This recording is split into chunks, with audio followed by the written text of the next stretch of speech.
Welcome, financial professionals. I'm Jeremy Vidmar, Regional Vice President at E4 Insurance Services, welcoming you to the Brew, building relationships every week. Thanks for tuning in.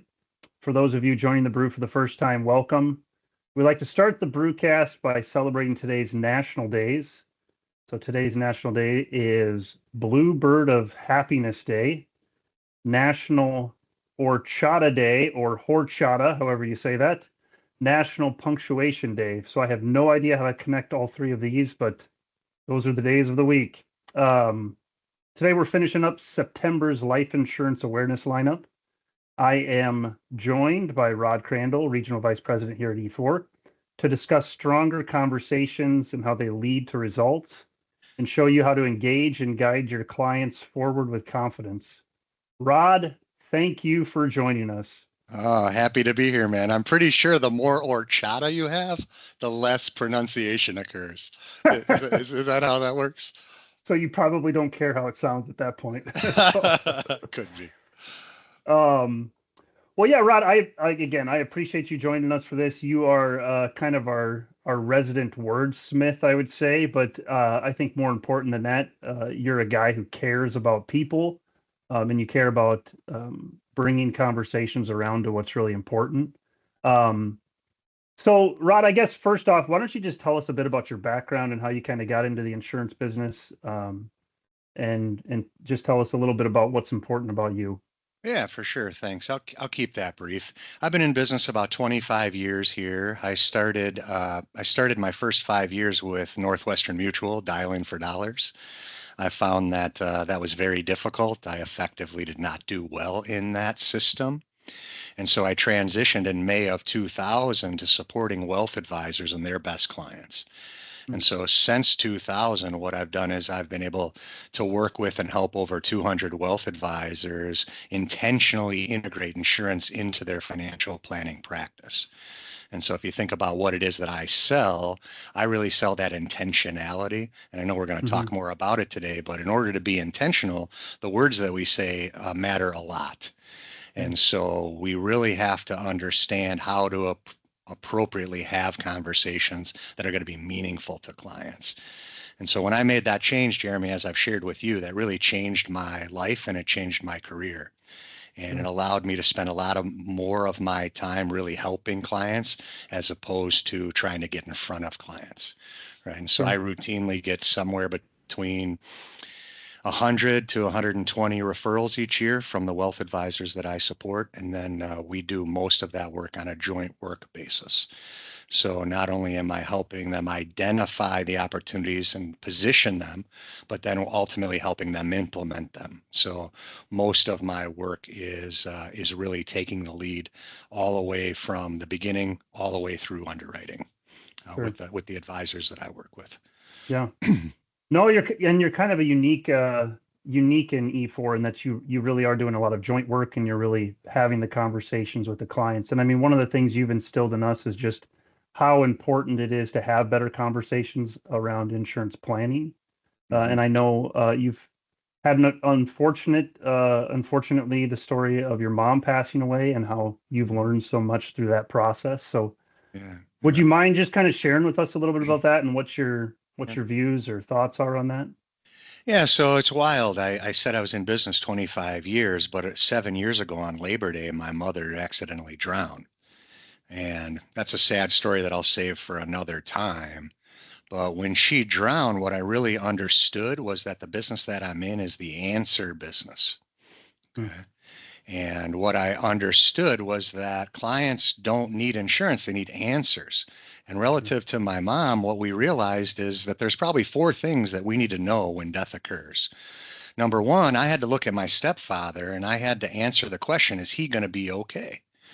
And so he had been engaged in a financial planning process with one of my financial advisors. We knew their situation. We knew what kind of coverage mom had. And in the worst day of his life and my life, I was able to look him in the eye and I was able to say, yes, you're going to be okay. And that was the first answer we had to give him, and maybe the most important one. The second was, how's the math? Well, we knew the math, right? And we knew that effectively the math was going to be okay with regard to the insurance that they had, the retirement accounts that they had, et cetera. Okay. The next question was, where is everything? Well, we knew where everything was because, by the way, she was 58, Jeremy, so way too Jeez. young, Yep. but actively engaged in financial planning. So we knew where everything was. We know where their accounts are. So thank goodness we knew all those. But there was a fourth question that we failed on. And I'm a little embarrassed about it, but we failed on what did my mom want? Well, part of Mhm. the financial planning process, we introduced them to an attorney to get their wills and trusts done, and they never executed that, right? And so Hmm. what that meant was that my family had to vote on on things like taking her off life support. Well, I No. don't know if she wanted to be taken off life support, but we took her off. And the vote in my family was not unanimous. I had a brother who Hmm. voted against that, so that causes potential problems. Yep. Okay, that one's kind of obvious. A sneakier one was, what does mom want to be in the casket? By the way, does she want to be buried or cremated? Well, she's Hmm. buried. I don't know for sure if that's what she wanted, Hmm. right? And so to answer your question, that really helped me re-engage on how important this business is. And everyone wants to ignore insurance, and I do too. And they want to ignore insurance people. And by the way, if we just ask clients, do you want to buy insurance? The answer is no, I don't. The only people who want to buy insurance, Jeremy, are those that are uninsurable. By the way, I have at least 10 or 15 people that would have bought significant insurance from me in the last 12 months if I could get them anything. Right? Hmm. E4 is a broker. We have over 50 companies. So imagine we have 50 companies, all of which said no, right? Jeez. So they don't want what the insurance is, which is a contract. Mhm. It is fuzzy. It's misunderstanding. They're taking money from me, but they won't do want what it is. And so what we really need to do, and what I understood acutely, is we have to have better conversations. And we need to Yeah. have conversations that touch the heart before they touch the mind. Because when people say they don't want to talk about insurance, they're talking with their mind. They're Yep. really saying, I don't want to talk to an insurance agent and I don't want to pay a premium. That's what they're saying. But what we have to do is we have to find a compelling reason by which they would want to do that. I know you know there's a saying that goes that people buy insurance because they love somebody or they owe somebody. Yeah. I, And I I said that I think last week, but yeah. Yep. Okay. and most of my work, I mean, some of my work is certainly because they owe somebody, generically with buy-sell agreements and the like. But most of it is because they love somebody, and we have to have a better conversation with our clients in order to understand that. Northwestern Mutual had a less eloquent way of saying that. What they said was that the sale is made in the fact finder. Sure. Okay. Yep. Well, what they're saying there is we shouldn't be asking anybody to buy insurance until we know acutely what they care about and why they're going to say yes. Hmm. Right. And so anybody who wants to quote insurance, I would suggest you hold off. Don't quote. If you quote, what ends up happening is they pick the lowest number on the page, and that Sure. may or may not be most appropriate for them. Rod, one of the things that it makes me think of is when you're talking about what somebody owes, Yeah. you're really talking about numbers and you're talking about math. And a lot of times, in my experience, anyways, working with advisors and with clients, when it comes down to the math, it's almost transactional. It's like, okay, we got a buy sell agreement, we got a loan that we owe, and it's like, what's the dollar amount? What's it going to cost? It's pretty simple. But when it comes to somebody that we love, now you're talking more about what does it do for you? And I think, I mean, from your experience with your mom and then working with a number of advisors, that's where we really find the conversations moving to in a different direction, not so much about the dollars and cents, but really about what it does, right? I mean, that's For where we sure. really start to see like the needle sort of move in people's minds and really in their hearts. I mean, not to get too sentimental here, but um, things start to move in a different direction, and you're starting to see um, more of the emotion come out. And it's like, I'm not doing this because of just sheer math. It's because I care about somebody. It's 100%. And so what we have to do in order to steward that, right? Our real job is to motivate our clients to operate in their own best interest. Hmm. Right. And most of the work that I'm doing is with wealth advisors, as I mentioned, and they've put together a financial plan. And that Hmm. financial plan perhaps looks great. And then we have to ask what happens if something goes wrong. And so in order to really engage in this kind of conversation, so much of it is around the questions that we're asking. Mm-hmm. So questions like, what's important to you about your legacy, right? Questions like, what impact would dying early have on your plan? Have you ever seen anybody become disabled or die prematurely? I'll tell you, that might be the best question to ask first, because it's like a toggle switch if somebody has seen that, Mm-hmm. right? I'll tell you, when my mom died, I've been in that business at that time for like 18 years. And I got to tell you, up until that point, I never really felt that I could die early. It's a weird thing to say and a little embarrassing because of what I Sure. do. But Yep. I literally did not think that it was possible that I could die early. Now, I had plenty of life insurance and disability. But here's the other point. When my mom did die, you know what I thought, Jeremy? I thought I was about to die immediately. Huh. This is how powerful emotions are. And by Sure. the way, I realized at that time that I didn't have my will and trust drawn, and I needed to do that. And I sprinted to do that. And I was afraid that I would not get it done in time. I mean, it's a Hmm. weird thing. And again, it's a Yep. little embarrassing. I'm in this business. Denial is a big thing. And so people who have seen, quote, bad things happen, they're much more open. And so we should be asking about personal experiences. We talk about the power of storytelling at E4. Well, sometimes we're trying to ask somebody what their story is, or we give them our own story, right? And so, what if I share a story like my mom with the client? How do you think that's going to be received when we go in? Well, then what answers do you want for your family?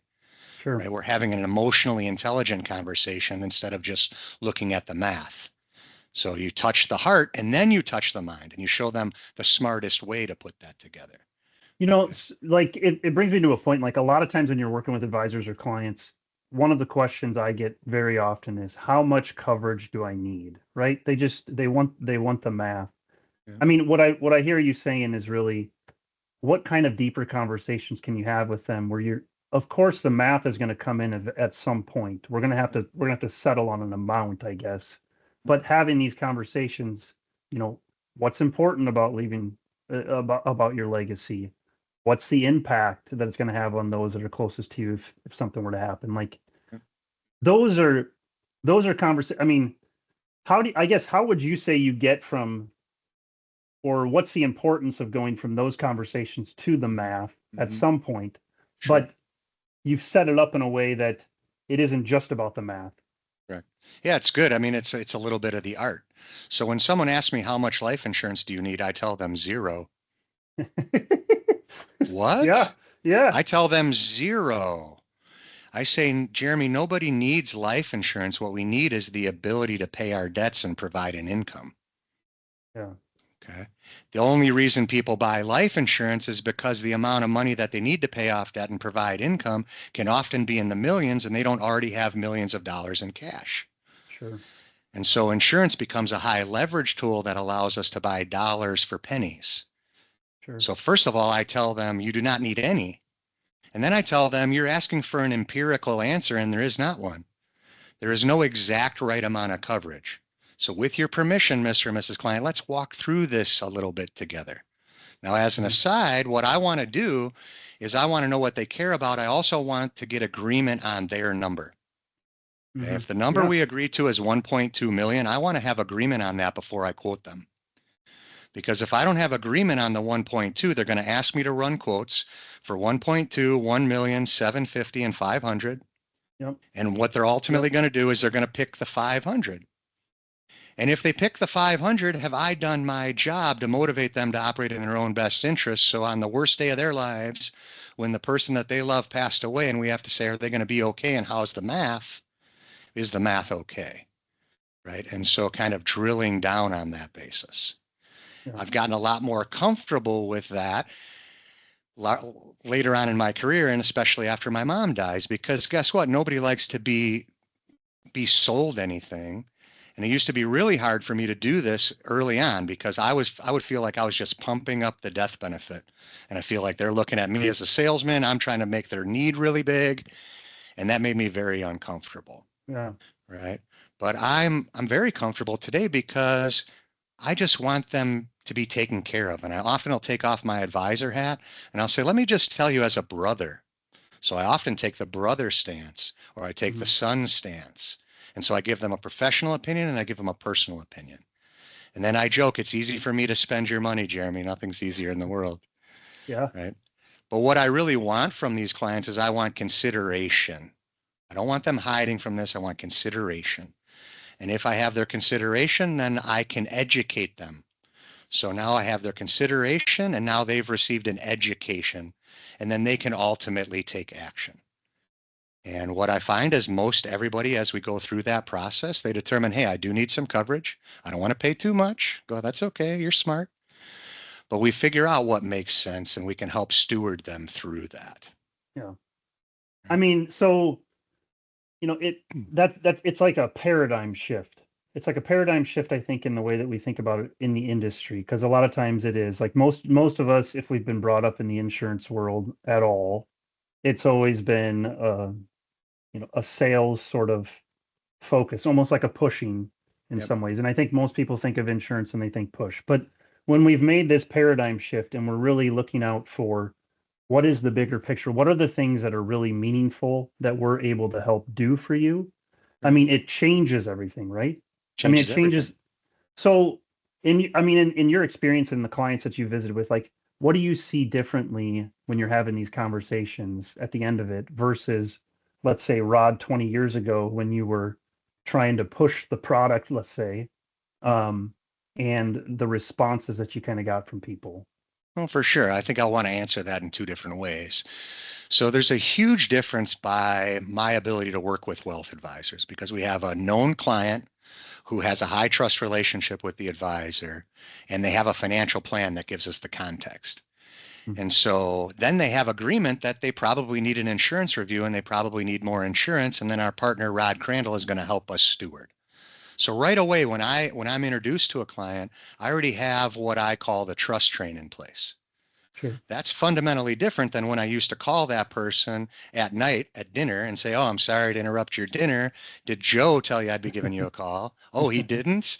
Well, I must have beat him to it. I'm going to be out in your area on Tuesday and Thursday next week, wondering if I could come out and determine if I could help you. And then I'd go do the same thing, but I didn't have the trust.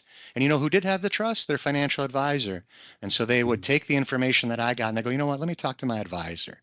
And then they talk to the advisor, and what does the advisor say, Jeremy? Oh, I can help you with that. Right? So the first way I would answer that is it changed fundamentally because I have a high trust relationship in the context of the financial plan. By the way, I believe financial advisors are best positioned to make insurance recommendations out of everyone because of what I just Yeah. described. Yep. Okay. Now, when we actually have these kind of conversations and we have this high trust relationship, what changes is that isn't should I buy insurance or should I not buy insurance? It's how much insurance should I buy? Mm-hmm. And it isn't that I need $1 million of coverage. It's that I need $5,000 a month of income and I want to fund the 529 plan. And we did the math. Yeah. And that math was not a life insurance formula. Yeah. It was a present value of Yeah. future income formula. Yeah. And then we go, well, how do you have this million in right now? Well, no, we don't. Well, that's why you ought to pay me $60 a month, because for $60 a month, we can get the answers you need to buy the million. So it switches from should I buy it, anything, to how much should I buy? Yeah. And by the way, it helps us understand what are we talking about? Any insurance related matter, what we have is, does the client have a risk? Mr. or Mrs. Client, is there a risk? We've got to have them agree that there's a risk. Yeah. If a client doesn't think there's a risk, there's nothing to do. No, there's a risk. How do you feel about the risk? Well, I don't like it, but I don't want to buy insurance. Okay, beautiful. You're right where I want you to be. Nobody wants to buy insurance, Insurance. Yeah. right? I have a risk. Yeah. I don't feel good about it. So now what are my options? And we can get crazy in illustrations, but we really only have two options. We can accept the risk that we've identified and we can cross our fingers. Or we can transfer some or all of that risk to an insurance company and pay a premium to transfer it. And we can do that with high leverage by buying dollars with pennies. And if we can get to that level, which is what I learned on my very first day doing joint work with wealth advisors, I went through this. We had a veterinarian that came in. It was literally my first day in the financial planning firm that I was in. And I had been introduced, Rod's our new insurance solution. Like you guys to get to know him. He's going to be able to help us. I got pulled aside by an advisor named Denise. And Denise said, Rod, I have an appointment today at 4 p.m. I have a veterinarian coming in. I've recommended that she buy $500,000 of 20-year term. Would you mind taking a look at the file? So I looked at the file, went through everything with her on that day, pulled together illustrations. I told her, Denise, I don't think she needs a 500,000. I think she needs closer to 1.5 million. And we need to insure her spouse as well. And by the way, term insurance may not be the only way to do this. We may want to have a permanent structure in some place. She said, great. She goes, will you work on that? I worked on that during that day. She said, will you come into the meeting with me? And I said, yes, I will. So I walked into the meeting. Denise had been working with these people for 10 years. She said, I hope you don't mind, but Rod's new on our team, but he spent 5 years at Northwestern Mutual. I asked him for help on this file, and I asked him to lead the meeting. Is that okay with you? And they said, yes. And I don't know if I ever told you this, Jeremy. It really blew my mind. And I went through that meeting. Yep. And I asked them the appropriate questions, what was important to them. I showed them some of the math. They said, Rod, that makes sense to me. They looked up at Denise and said, Denise, what do you think? And Denise said, you should do it. And I took applications right there and almost fell off my chair. I was not prepared for that. Yep. But we had a high trust relationship in context. And by the way, I was positioned as the expert. The client said, that makes sense to me, but what do I know? Denise, what do you think? She said, do it. And that's why 70 or 80% of the time we have clients implementing our recommendations on that basis. Right. That's great. So Rod, I guess as we kind of wrap this up a little bit, but I mean, so we have a lot of trusted advisors here that we work with already. If they like what they heard, they want to try and implement some of this, what would you suggest they do next? Well, I mean, first of all, there's this saying that insurance is sold, not bought. I don't really like that because that seems pushing, but people aren't going to call you up and ask for this stuff unless they're sick. Yeah. Okay? Now, maybe they'll call you up because their mom died. Okay. Now, if that happens, now we can help them. But if they're sick, we can't because it's already too late. Yeah. And so E4 has we have a bunch of wonderful tools, but there's an identification tool that I love because it isn't who needs to buy life insurance. It's who has young kids, right? It isn't who needs long-term care insurance. Yeah, you do. So we have to identify the people that we want to talk to, and we need to proactively, intentionally have some kind of conversation that says, hey, I'm being maybe more proactive than I have been in the past around this. I want to get you in here, find out maybe what could break your financial plan, or we want to talk about some risk management. We have to have a plan to identify people to go talk to. So that would be one suggestion. There is a number of tools inside of E4's website to find opportunities for like pension maximization. We have a really great long-term care analysis. We've got a great RMD analysis. So there's a lot of opportunities here. If you want to be coached up a little bit as an advisor, I'd be happy to help you think about what are your best 5 opportunities for insurance and how do we go talk to those clients? Because we don't just go to them and ask them if they want to buy insurance. To the extent that you wanted me to help you do that, I can certainly do that. Jeremy, you do a lot of point of sale as well. And so, there's opportunities there. These brews, right? This is building relationships every week. Well, this is happening every week. We have a great stable of recordings. But what I will tell you is if you aren't having success in insurance right now, you won't have success in insurance unless you do something differently and you do something with intention. Sure. Right? I have a good friend of mine who's a clinical psychologist, and he says that people respect wisdom, but they obey pain. And I've seen that a lot with advisors and clients alike. If we talk about advisors respectfully, there's not an advisor that's listening to this that doesn't understand the wisdom of having good conversations with his clients around insurance, his or her clients. But every one of them are going to obey their pain. And there can be a lot of pain in insurance, especially if you don't have a track record, right? What company do I use? What is that paperwork? Am I going to look silly? What if my client gets declined? And so we obey the pain, which is why I told you at the top of this call that what I really sell is the intentional integration of insurance inside of a wealth advisor's practice. And so I would suggest that they take action on any of one of those things. What I will find is you can't insure 100 people, Jeremy.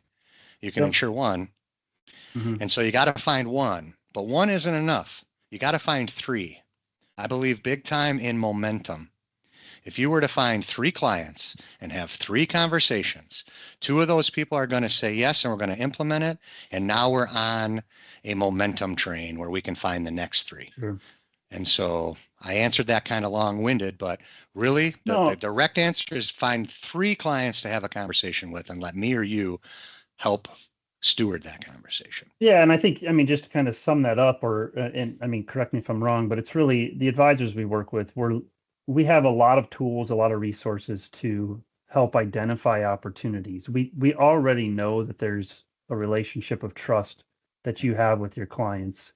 It's using us to help implement some of those strategies that are really meeting needs that are there. And we can talk, and you and we can talk about them in a more meaningful way than just, just a transactional sort of thing. It is a meaningful solutions and relationships that you have, and we can be kind of the experts on those things that not everybody's aware of or not everybody's comfortable with. Yeah. Is that fair? I think it's fair. I would sum up, and I know we're going to wrap this up. I would sum up to say you as an advisor are going to get a telephone call if you haven't already from one of your clients that's going to have some kind of event. Somebody passed away. And they're going to be looking for answers, and you're going to want to make sure that you can look them in the eye and say, you're all good. You're all good. And if we can't do that, then maybe we haven't done our job. And that's really what I get to. Our clients need these answers. By the way, advisors are in the answer business already. How am I going to retire? How am I going to get my kids to school? What does my budget look like? This is an extension of the answers that they're already in. So it doesn't have to be out of left field. I guess this is right field, but it doesn't have to be way over there, right? Sure. So that's what I would sum that up with. You're all good. That's a great way. You're all good. Rod, I really appreciate it. I always love talking to you. You always have meaningful and insightful things to impart upon me, and I appreciate you taking the time. I'd like to remind everyone that today's brew and our entire library are shared on the brew page on our website at www.e4.insurance. Don't forget to subscribe to our YouTube channel to keep up with all the brewcasts that are released every Wednesday. Next week, the brew will be live on Wednesday at 10 a.m. That's Central Time. We'll kick off October's lineup on leveraging the power of annuities with our own Regional Vice President, Todd Scott. He'll be joined by Chris Marcosi. Sorry if I mispronounced your name. He's the VP of Sales for Independent Channel of Global Atlantic to discuss accumulation and legacy growth with protection. Again, thanks everyone for joining us. We'll see you next week on The Brew.